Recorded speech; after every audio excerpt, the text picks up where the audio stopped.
वहिनी, हे जे माझं माहेर आहे ना,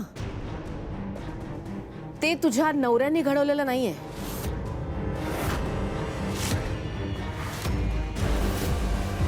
ते फक्त त्याने जोपासलंय, हे विसरू नको.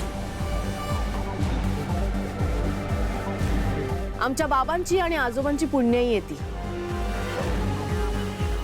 आणि या घरात बहिणींना समान हक्क मिळतो.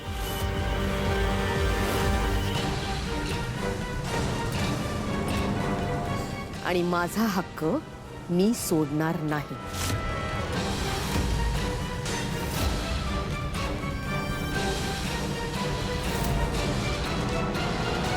दादा, तूच म्हणाला होतास ना, भांडणं घरातच ठेवावीत, चव्हाट्यावर आणू नये म्हणून. मग मी जर आत्ता कोर्टात गेले तर मीडियापर्यंत बातमी जाईल, बदनामीही होईल.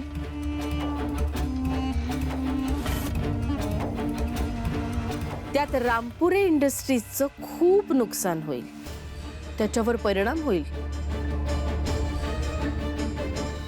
आणि एकदा का हे प्रकरण घराबाहेर गेलं ना की मग कोणाचाच कंट्रोल राहणार नाही. आत्या, तू आम्हाला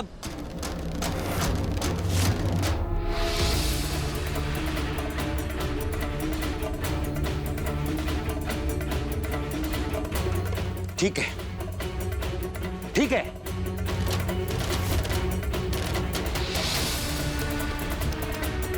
अजितची बायको म्हणून ती या घरात येऊ शकते.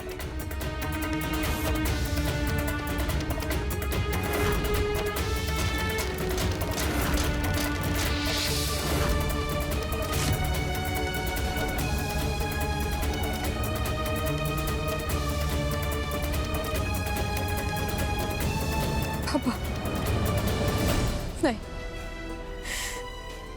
मायाला या घरात घेऊ नका प्लीज. प्लीज, माया नाही, प्लीज.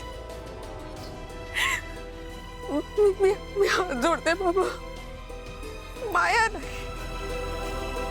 बाबा, तुम्ही काय बोल. पण नर्मदा, ज्या क्षणी तिच्यावरचा गुन्हा सिद्ध होईल त्या क्षणी हिला मी धक्के मारून या घरातून हकलून देईन.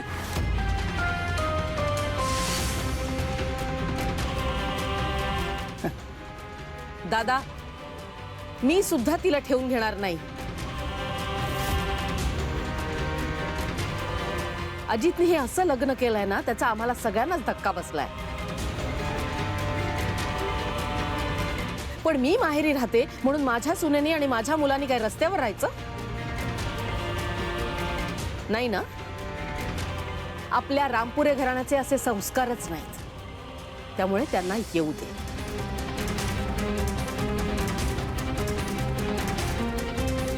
या दोघं आत.